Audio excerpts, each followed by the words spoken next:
പഴകിത്തെളിഞ്ഞ വീഞ്ഞിന്റെ വീര്യം പോൽ വിരാടയുഗത്തിന്റെ വിശ്വഭേരിയാണിത്.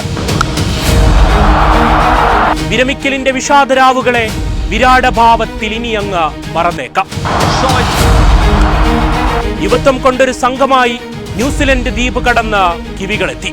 അന്നൊരു ടെസ്റ്റ് പോലെ ഇതുമങ്ങ് നേടാമെന്ന് കരുതിയെങ്കിൽ ആദ്യം രാജാവ് ഭരിക്കുന്ന സാമ്രാജ്യം വീഴണം. എന്നാൽ ചേസ് മാസ്റ്റർ കിവികൾക്ക് പറന്നെത്താനാകാത്തൊരു ഹിമാലയം ഉയർത്തി. ശതകം തൊടാതെ നിങ്ങൾ മടങ്ങുമ്പോൾ നിരാശകൾക്കപ്പുറം കണ്ട ക്ലാസ് വിരുന്നിൽ കഴിഞ്ഞ കാലത്തേക്ക് ഞങ്ങളൊന്ന് സഞ്ചരിച്ചു. വെട്ടിപ്പിടിക്കാൻ വെമ്പുന്നൊരു കണ്ണുകളെ ഞങ്ങളവിടെ കണ്ടു. അതെ, പ്രായം കെട്ടിയടയ്ക്കാത്തൊരു ക്രിക്കറ്റ് വിരുന്ന്. തുടക്കം ഉജ്ജ്വലമാക്കിയാണ് കിവികൾ തുടങ്ങിയത്. ലക്ഷ്യമില്ലാതെ ഇന്ത്യക്കായി പന്തെടുത്തവർ ആദ്യം നിരാശരാക്കി. കോൺവേയും ഹെൻറിയും അർദ്ധശതകങ്ങളുമായി കറുത്ത കുതിരകളെ മുന്നോട്ട് നയിച്ചു. പിന്നെ എത്തിയ മിച്ചലിന്റെ 84-ൽ റൺമലയിലേക്ക് കുതിച്ചെങ്കിലും മധ്യ ഓവറുകളും പിന്നെ അങ്ങോട്ടും ഇന്ത്യ കളി പിടിച്ചു. സിറാജും ഹർഷിദും പ്രസീദും അടങ്ങുന്ന പേസ് നിര 2 വിക്കറ്റുകൾ വീതമാണ് വീഴ്ത്തിയത്. 300 കൊണ്ട് ഇന്ത്യക്ക് മുന്നിൽ ലക്ഷ്യം വെച്ചു. കിവീസ് ആക്രമണത്തിൽ തുടക്കമൊന്ന് വിയർത്തതാണ്.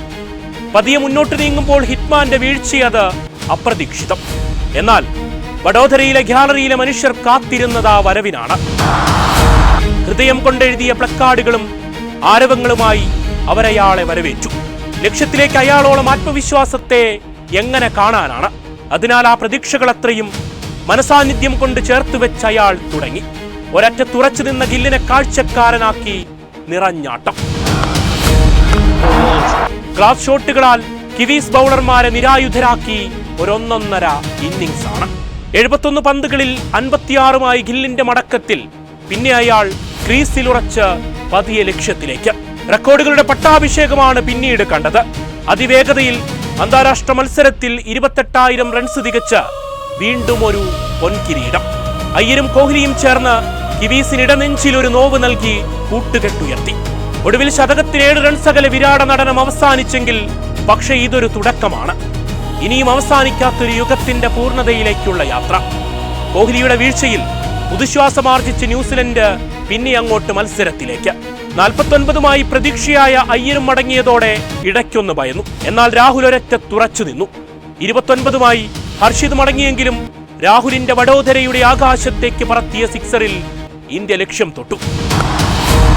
കിവികൾക്ക് മുന്നിൽ അധ്യായമൊന്നിൽ വിജയബേരിയിൽ ഇന്ത്യ ജ്വലിച്ചു നിന്നു.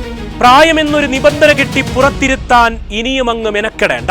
കാരണം നിങ്ങളുടെ ചിന്തകൾക്കപ്പുറം പ്രതിഭയാൽ വിയർപ്പ് തുള്ളികളിൽ അവർ കെട്ടിപ്പടുത്ത ഇരിപ്പിടത്തിന് കാഠിന്യം കുറച്ചധികമാണ്. വരും വിശ്വവേദിയിലും റോക്കോ വിരുന്നിന് മതിവരുവോളം നുകരാൻ ക്രിക്കറ്റ് പ്രേമികൾക്കവർ പ്രതീക്ഷയുടെ യശസ്സുയർത്തി മുന്നോട്ടാണ്.